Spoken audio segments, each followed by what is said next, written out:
Good morning. Day 2, right? You know, I actually, I've reached that age, so excuse me. There are so many reasons that I am happy to be here. And first of all, is that it is simply great to be out and about. A lot of things have been canceled this year, and I applaud this group's willingness to get back and have some form of normalcy, get together. Your weather makes it even better. As Greg just mentioned, I come from the only state that's actually bigger than Texas. I know, I just had to throw that in there, okay. And it's been a very long time since I have been in any temperatures that were anywhere close above freezing. So this is very exciting to me. But mostly, I think why I'm happy to be here, when I get asked to go speak to different groups, and I do get asked a lot and go to different types of groups all the time, the ones that I'm always the most passionate about are, in fact, state-based think tanks. And I'll tell you why. It might seem strange for me to say this because I spend my time watching Washington, but I think we spend too much time watching Washington. We forget that in our federalist system, which is one of the most amazing systems ever created in government, our first and closest unit of government is our state government. And having groups that remind citizens all the time of that and keep them informed and engage in those state policy debates, these are the groups that, in my mind, are on the front lines of our representative Republican democracy. So I applaud all of you. I'm really honored to be here. I can't believe I'm sharing a day with both Ron DeSantis and Greg Abbott. And I thank you for all that you do. So in advance, thanks for having me. I always like to just start by explaining what I'm going to be talking about. That way you can all sit there and know that it will come to an end at some point. I'm not one of those speakers where they're like, when is she going to get to the point? But I want to talk a little bit today about how we got to the moment we are at right now, the anger that is coursing through so many people on our side of the political aisle. And I also, because I think it's just really important that those of us who spend a great deal of time thinking about institutions and thinking about policy make the correct diagnosis of the problems that we have and how we got to where we are. And then I want to talk a little bit about what we can do about all that, how we can fix things, because this is also what we do. You know, we don't just get angry, we don't go out and engage in violence. When we see problems, we go out there and we fix them. And I think it's most important right now when you are angry to remember that this is why we exist, to go and solve the problems that are out there. So, how did we get to this moment? How did we get to a moment where we saw something like we saw last week? And I have to tell you, count me as just a little amused by all my media brethren right now who are expressing surprise at this level of frustration. Because what cosmos have they been living in? Especially because they played a huge role, a foundational role in that frustration that you see out there. And especially because in contrast to the narrative that they are putting out at the moment, that this anger just bubbled up as a result of the election, that it all began on November 4th. That's not true. It's been building for a very long time. And it's born out of the belief, and it's a founded belief, that we have a government that for some time now has not been operating under the principles of equal rights and equal justice. Rather, there is two standards of justice and one that doesn't rise to the level when it comes to conservatives. And where to even start to lay out those examples, okay? The entire press corps right now seems to be appalled that anyone is questioning the results of the election. Okay, and by the way, I happen to believe in the peaceful transfer of power, but I would nonetheless remind my media colleagues that these are the same people that spent the past 3 years attempting to overturn the results of the last election.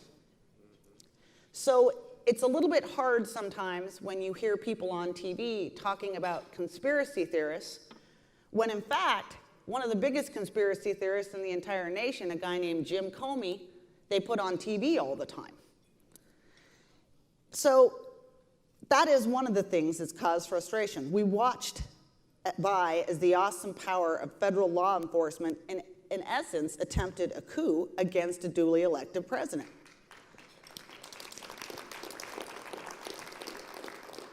The FBI took a falsified dossier written by a foreign citizen, commissioned by the Democratic Party and one candidate for the presidency, and used it to investigate a Republican presidential campaign.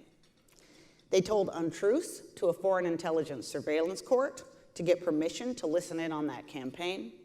They used confidential human sources to spy on individuals in that campaign. And then when they were caught, rather than standing down or fessing up, they engineered a special counsel that dogged the presidency, brought unjust prosecutions, and tried, in the end, to push the president out over bogus obstruction of justice charges. Okay, these were FBI and DOJ employees. They're supposed to fairly administer the law, and you just have to laugh at it. We watched the federal bureaucracy over the last 4 years leak defamatory information to undermine the administration's agenda. We've watched federal judges join the resistance, imposing national injunctions, refusing to honor longstanding jurisprudence such as deference to the executive branch. We watched the Senate ambush a good and honorable Supreme Court nominee, Brett Kavanaugh, sliming him with unfounded accusations and demolishing the concept of due process. We watched the House pervert the solemn tool of impeachment, engaging in months-long secret depositions and hearings, and ginning up impeachment charges that had no basis in actual law. We've watched the press, the people I work with every day, completely abdicate their professional responsibilities, becoming partisans in political attacks against Republicans. And most recently, we've watched that same press that has a duty to inform the public, that exists to inform the public, sit on vital information about Joe Biden's family business dealings, his son Hunter, in the run-up to the election, in part to make sure that one side won. So that's everything you have just getting up to November 3rd, Election Day. And then, of course, there is the election itself. And I want to take a minute and give you my own view of what went wrong in the presidential election for conservative candidates this year, in particular in the presidential race. And I want to be really upfront that my analysis may not be exactly the same as some in this audience or some who are viewing. But again, in the interest of pointing out what I think are real problems, problems that we know about, that are on the record, that are right in front of our faces, it's really important to lay this out. Now, there have obviously been a multitude of claims of outright fraud in November.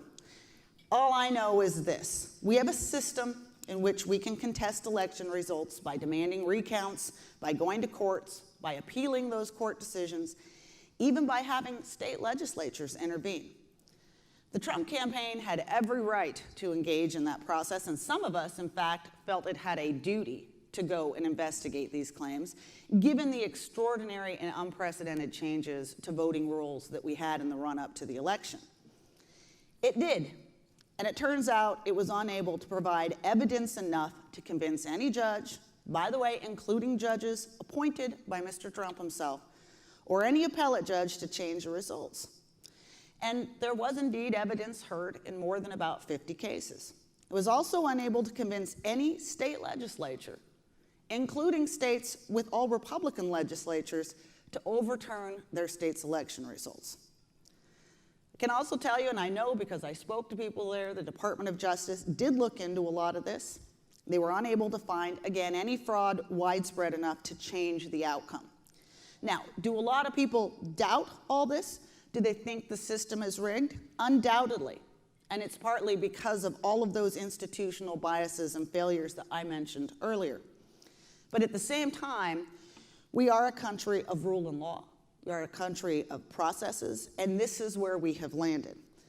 The only alternative to accepting this reality is mob rule, and no one should want that, no matter how disappointed we are in the results. And yet, for all that people do not know, for all that people don't trust, there is a great deal we do know, and it's very problematic. And by means of getting to that, let me just take you back about 2 years. This is really important. 2 years ago, Nancy Pelosi retook the gavel in the House after successfully winning the 2018 midterms. And her first move was extremely revealing. Whenever there's a new Congress, and many of you probably know this, the majority introduces something called House Resolution 1, or H.R. 1. It is both substantive and it's symbolic. It's the majority laying out its very first bill, its top priority for the party and for the session. Now, if you go back and you remember 2018, Nancy Pelosi's Democrats campaigned on a great deal of issues, many of them longtime Democratic priorities.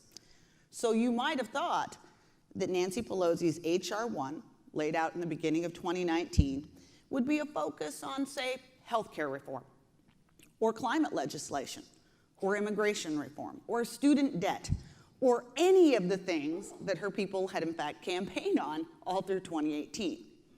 It wasn't. Nancy Pelosi's H.R. 1 was a bill called the For the People Act. And it was a bill entirely focused on changing voting rules and then new restrictions on free speech, or what Democrats like to call campaign finance reform. The bill required every state to offer early voting. It also required every state to institute online voter registration and same-day voter registration.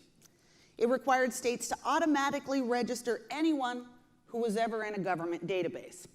So if you'd ever received federal welfare, or you'd ever interacted with your state DMV, you would automatically be put on the voter rolls. It required every state to offer no-fault absentee ballots, meaning mail-in votes for anyone who wanted it in every state. It required prepaid postage for all federal ballots. It turned colleges and universities into voter registration hubs, gave 16-year-olds the right to pre-register to vote 2 years before they were eligible. It also left in place all of those ballot harvesting rules that you've heard about that have become common in places like California. And for anyone who doesn't know, these are laws that allows individuals, often paid individuals, to collect ballots from other people and turn them in. And it stripped from states the right to engage in valid voter ID rules, or to scour their electoral rolls for fraudsters or deceased individuals or ineligible voters. Once you were on the rolls, you stay on the rolls. And those were just the provisions in the bill dealing with ballots. The bill also eliminated the right of state legislatures to draw their own congressional lines. Every state would instead be ruled by an independent commission of the type that, as we've seen in other states, always tends to favor Democratic districts. It revamped the Federal Election Commission, making it so that there were only 5 members on it instead of 6, making it easier to go after anyone engaging in free speech. It also contained a slew of new disclosure rules, including ones that would require groups that had donors over $10,000 to put their names out in public, the better for the progressive left to harass them and intimidate them or cancel them. So ask yourself this. Why would Nancy Pelosi put together a bill like this? Why would she make it her top priority? Why strip voting authority from the states, where it's always existed in the past? Why include provisions that are arguably unconstitutional? Why include provisions that even many on the left, groups like the ACLU, objected to? And there is, of course, a very easy answer, because this bill was a brass-knuckle effort to cement Democratic political control forever. It was designed to grease the skids for enrolling more Democratic voters, to enhancing Democratic turnout, and to destroy any effort at ballot integrity. This was their first priority, maintaining control. Mrs. Pelosi managed to pass this bill through the House, but obviously it didn't go anywhere because of Mitch McConnell's Senate. Here's the rub, though. Lucky for Mrs. Pelosi, along came this thing called the pandemic. And it was the excuse Democrats needed across the country to impose all of these new voting rules anyway. States everywhere, even some Republican states, watered down voter registration and voting rules. All mail-in voting, despite having had no experience with that before. Late deadlines, ballot harvesting, the end of witnesses for absentee ballots, curbside voting, same-day registration. And these changes didn't just happen by accident, I would point out. Within weeks of the pandemic really getting rolling in this country, Democratic law firms and Democratic groups had launched hundreds of lawsuits across the country demanding these kinds of changes. And they knew exactly what they were asking for, and for the most part, they got what they wanted. Republicans went out and fought some of them. They did win some battles, but they lost a lot. And it didn't happen in the vacuum on the ground either. This is also important. You know, Democrats knew what changes they were asking for because they have had groups for the past decades utilizing tools like this in places like California for a long time. There are entire outfits that exist to use these watered-down rules to sign people up and to push them to the polls. So my point here is, Republicans got out-hustled months before anyone even went to vote on Election Day. Okay? And because we don't have all those groups. We don't have that whole infrastructure. That's not how we do elections, conservatives. So even as all these changes were going to affect, we had a lot of Republicans out there continuing to just complain about the changes and complain about ballot integrity and to tell their own people, don't engage in mail-in balloting, just go to the polls on the day. And by the way, conservatives did go to the polls on the day, and they turned out. But in the end, thanks to a lot of these changes in the rules, the left turned out more people because the rules have been designed to allow them to do that. And that's how you get the end results that we got on that day. It's the only thing that really makes a lot of sense. That's how you get 74 million people voting for Donald Trump, significantly more voters than any sitting president in history. But it's also how you get 81 million people voting for Joe Biden. And none of this is disputed, okay? It's out there. Go look up the lawsuits, look up the rule changes. Go look up all of the very informative stories that ran before the election about Democratic groups setting up on college campuses and turbo-enrolling kids and collecting ballots. Go read the stories about liberal outfits who were micro-targeting and sending out millions of ballot applications in states where they'd got all mail-in voting authorized. By the way, only sending ballot applications to Democratic voters. They knew exactly what they were doing. And this is all highly relevant because guess what? Nancy Pelosi just began a new session, a new Congress, and she just introduced a new H.R. 1. And does anyone want to guess what it is? It's the same bill. She introduced it last week because Democrats understand that, God willing, we are soon going to get this pandemic under control, and so states won't as easily be able to get around their state voting laws, ones that are on the books. So her very first priority is to pass a bill that will allow the federal government to mandate these changes from the top and in perpetuity. Having barely managed to re-win control, Mrs. Pelosi's top priority is to keep control by shifting the rules to give Democrats an advantage out on the playing field. As an aside, and just to back up this point about a priority of keeping control, the other bill that they introduced last week, and this is very telling, is the one that would give D.C. statehood. And 2 new Democratic senators, obviously. So conservatives are going to have to recognize this reality and be prepared to respond, to do something about it. And that's the case with all of these issues and problems and institutional biases I mentioned earlier. We can sit here and feel grievous indignation. We can continue to feel very angry about what happened back in November, but these are things we can't necessarily change. And so I'd argue the overwhelming focus of these past 6 weeks in that attitude, and that's sort of the posture we've had, being very angry. I think that we know where that gets us at times. You know, I argue very strongly that by focusing as much as we had over the past 6 weeks on what happened in the presidential results, one of the results is losing 2 Senate seats in Georgia, the only GOP check in Washington on Joe Biden. So the alternative to that anger, that meditation on the past, is to drill down into the challenges at hand and to do policy and political battle going forward. And to recognize that some of these challenges, by the way, are also long-term. They're not going to get fixed overnight. They're going to take real work, potentially years of it. And what does some of that look like? How do we fix some of this mess? Look, on the good news, I think, on the election front, there is this immediate urgency of the Pelosi bill. It's a frontal assault on states' rights, but at least we know that. It was never going to go anywhere in Mr. McConnell's Senate, but now we have a Schumer Senate. And we should all be thinking very hard of that. Groups and voters need to be organizing right now pressure campaigns on Democratic House and Senate members, forcing them to explain and to justify why they would ever vote for a bill that undermines their own state's authority to set its election laws. Mrs. Pelosi doesn't have that big of a majority anymore. She's lost a significant number of seats. The Senate control also hangs on a knife's edge. So progressives cannot enact this power play if enough Democrats break from their marching orders. And given the radical nature of this bill, that should be achievable with enough pressure. Assuming that bill can be stopped, I think conservative and libertarian groups need to be reevaluating their own state election laws with an eye on ballot integrity.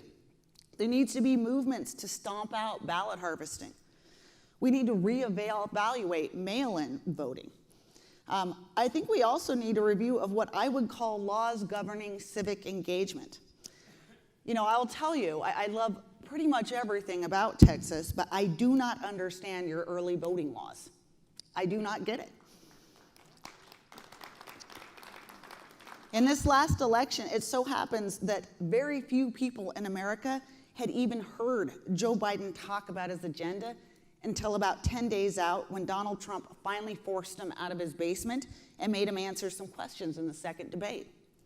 You people had already been voting for 10 days at that point. Do you know the most common search term in the 2 days following that final debate? How do I change my vote? So maybe we should all be thinking about, instead of having election month or election year, maybe we should get back to election day.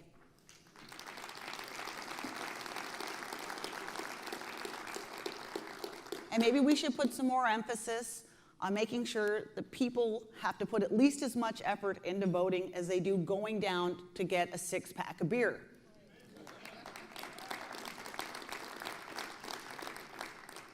What about some of the other abuses of power that I mentioned earlier? The FBI, judges, bureaucracy, media. There are fixes to these too. And some of them, by the way, are already underway. I know that Attorney General Bill Barr frustrated some people as he was exiting office, given his announcement on election results. But count me as a fan, I will tell you. And here's why. As someone who, for my sins, have had to spend the past 3 years writing about the epic Russia collusion hoax, I can assure you that nobody has done more to actually restore some rules integrity to the Department of Justice. Bill Barr instituted new provisions that, for instance, bar the FBI from starting sensitive political investigations without the express authority of the Attorney General.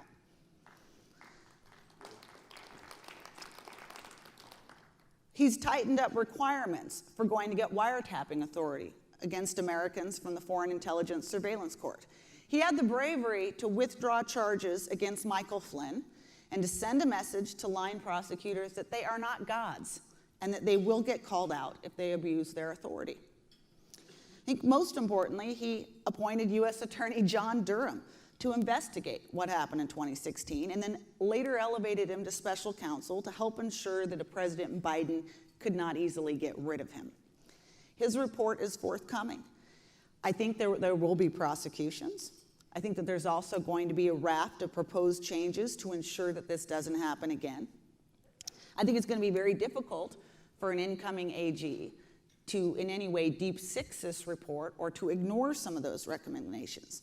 And I know that all of that, a report isn't necessarily going to satisfy some who think that the only measure of accountability in this is whether or not Jim Comey goes to jail in a jumpsuit, okay? But I think, again, as conservatives, free marketers who care about identifying problems, finding solutions to them, and making sure bad things don't happen anymore, we have made some real progress here, and it needs to continue to be the goal. Judges, resistance judges. I think we're about to see a big change there, too.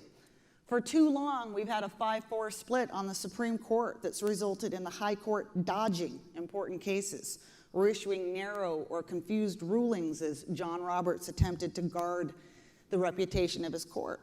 Thanks to President Trump, that balance is now 6-3. And I hope we're about to see a much more emboldened High Court, one willing to take up tough issues and one willing to rebuke lower court justices that exceed their authority. But again, this challenge isn't over. Next year, just next year, I can't believe I'm saying this, it makes me tired just thinking about it. We have another election. Midterms. There's going to be an opportunity for Republicans to retake the House and the Senate, and this question of judicial nominees, of further creating a court system that hews to the Constitution, needs to be front and center in those campaigns. This is a long-term project. The federal bureaucracy. That's a tougher one, given the number of federal civil servants we know who all lean to the left. Pretty much if you are a Republican president and get in, you, these days, just assume that you're going to be sabotaged. I think it was more aggressive over the past 4 years than normal, but not necessarily out of keeping with what we've seen in the past. How do you fix that? Actually, interestingly, and it didn't get a lot of attention, the Trump administration did one very important thing to potentially try to change that situation. I don't know how many of you noticed it, but last year, the Agriculture Department mentioned that it was actually going to partially relocate to Kansas City.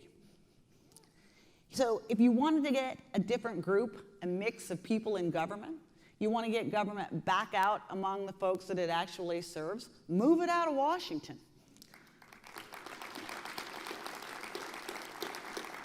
We should be campaigning for a lot of other agents and a lot of other pieces of the federal government to do the same. The Interior Department, for instance. Get some of this out of Washington, get some fresh voices into Washington that's going to help balance out some of that bad behavior.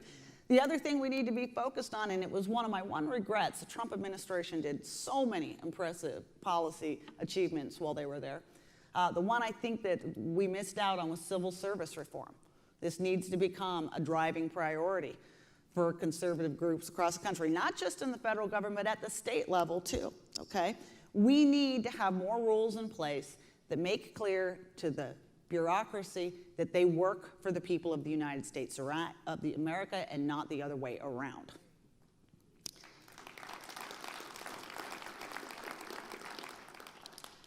Okay, the media, okay.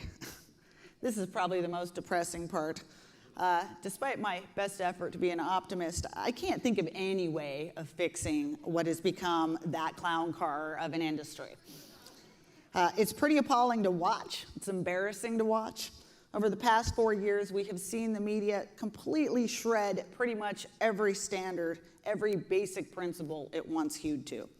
It has reported untruths. It has reported one-sidedly. It has reported anonymously. It has sat on stories. It has acted as a naked political partisan entity. I will say this, though. We are a nation of very opinionated consumers, and we vote, at least in many of our marketplaces, with our wallets. We also believe in competition. So with luck, if enough Americans abandon shoddy or biased media outlets, make the deliberate decision to put its money with trusted and honest ones, we'll see some changes there. Which brings us to one of the even bigger challenges, allowing that competition of viewpoints and news to happen. I think over the past week, we have seen the startling crackdown, the purge of conservative voices by big tech. And the issue of what to do about social media companies is now also going to have to become a driving priority. Think about it. the challenge that we just saw of this past week. US corporations suddenly set them up to be the arbiters of who can engage in political speech and activity. This is quite stunning. It's not something that we have ever seen in the history of this country before. And I'm not talking here about corporations deciding, for example, to stop giving donations to certain Republicans who objected to the election results. Corporations are under no obligation to give money to politicians on either side of the aisle. I'm talking about something very different, unprecedented. I'm talking about every major social media platform removing the sitting president of the United States, silencing entire outlets. I'm talking about a company called Stripe, one of the largest online processors of financial transactions, announcing that it would no longer process campaign donations to the Trump campaign. I'm talking about Campaign Monitor, an email processing firm that's also refused to send any emails from the Trump campaign. I'm talking about Shopify, removing the Trump campaign sites that sell items. These are US corporations that are now refusing to provide what have become the backbone services that make up US political activity and speech in the United States. This is corporate America exercising its power to cancel politicians, groups, maybe even entire political parties that happen to offend their woke sensibilities. It is unprecedented, and as a result, it brings up some profound new questions. There was a time, maybe even a week ago, that these organizations could say, well, you know what? We're private companies. We get to choose who we serve, what we sell, who we ban. But coming, as all of this does, on the back of Democrats taking full control of Washington, and coming as it does in an entirely one-sided way against just one side of the aisle, this raises the specter, the possibility that corporations have been captured or coerced by the Democratic Party, and as a result are operating not really as private organizations, but as arms of the state, with the end goal of one-party rule in Washington. And that means that we have to look at it very differently. I would also point out that the remedy that has always existed up to now in a situation like this, that we've always turned to when you see corporations step beyond their boundaries, is suddenly no remedy at all, and that was highlighted for us this week. In the past, companies have said, hey, if you don't like what we're offering, if you don't like our business practices, go somewhere else, set up your own deal. Which, by the way, is exactly what conservatives did after Twitter started banning and labeling and shadow banning conservatives on their site. They set up something called Parler. And yet, just a few days ago, these organizations shut down that avenue too, refusing to provide Parler's app, refusing to host it in the cloud. And I would point out that the real drama of this week isn't just what they've done, but what it proves that they can do in the future, okay? Right now, these groups all have their excuses for why they've done what they've done. They're claiming that they need to take these actions so that they can stop any more potential violence, all right? But if you can shut down the President of the United States, what won't you do? How long before email carriers say they aren't going to send any emails that dispute global warming? How long before Amazon says it won't sell or ship any books that support tax cuts or entitlement reform? You know, how long before an online financial processing firm says it won't handle the credit card transactions of any American with an active Parler account? You know, this is unprecedented, and I would note the extraordinary silence from Democrats who only a few years ago went all the way to the Supreme Court over their complaints that one baker somewhere wouldn't make a cake for a gay marriage. But suddenly, they're totally fine with the most powerful corporations in the country withholding their services to millions of Americans. You know, these are constitutional and antitrust questions that are going to have to be addressed by the courts, by the political pressure, by action, by people in this room. And all of these ongoing challenges I mentioned are going to have to be balanced with other immediate ones. The immediate challenge of an all-Democrat-controlled Washington. We're about to engage in some epic fights about not just voting laws, but tax hikes, climate and green energy policy, student debt, banking rules, border policy, trade, union rules. Every one of these is going to be a huge fight, all the more so because of the very narrow majorities in both the House and the Senate. That's good news, in a way. These are fights that, for those of us who believe in free markets and free people, we still have an opportunity to win. But again, only if we focus on the challenges at hand and focus forward. One of the consequences, in my mind, of the many institutional attacks, specifically on President Trump in recent years, is it has driven a lot of people in the conservative base to feel very impassioned about defending him personally, to make him a rallying point. And I think some of that is because people really believed in this president. But a lot, I think, too, and I've spoken with a lot of Americans, a lot of it's because many of them felt that attacks on him were attacks on everyone on the right. Whatever the reason for all of this, it's resulted in this kind of unusual situation in which we've had an elevated level of focus on a particular person rather than policy. My point, we're going to get a chance to reevaluate all those personalities again in 4 years, because we're going to have the party's political primaries. And believe me, no one's going to miss it, especially if Donald Trump is out there. You're going to hear about it, and you're going to be engaged in it. But in the intervening time, the challenge is going to have to be on the policy front. The challenge is in thinking deep and hard about these institutions, about how to get them back to a place where they treat all Americans under a single standard. The challenge is this immediate policy fights I'm telling you about that are coming in the next few months and that go to the heart of how average Americans live their lives every day, the taxes they pay, the cost of doing business, the quality of their health care, the quality of their kids' education. We have an obligation to be geared up and united and engaged in those battles, not just in Washington, but at a state level too. So we can spend the next months and years thinking about what happened, tearing each other up over our differences, having arguments about loyalty and whether or not people did enough or how you view these things. And believe me, our friends on the left side of the aisle, they would love nothing more than for us to do that. And they're going to be busy imposing their own purity tests. They'd love it too, because here's the funny thing. The real story of the past decade hasn't been about arguments on the right. It's been about this growing split on the left in the Democratic Party.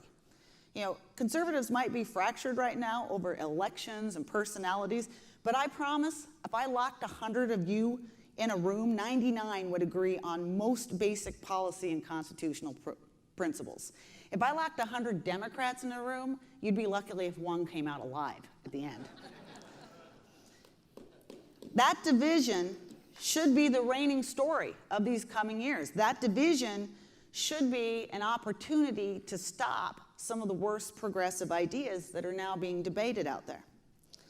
But again, only if we who believe in free markets and free people are focused on the challenges, the policy challenges, and we're ready to go.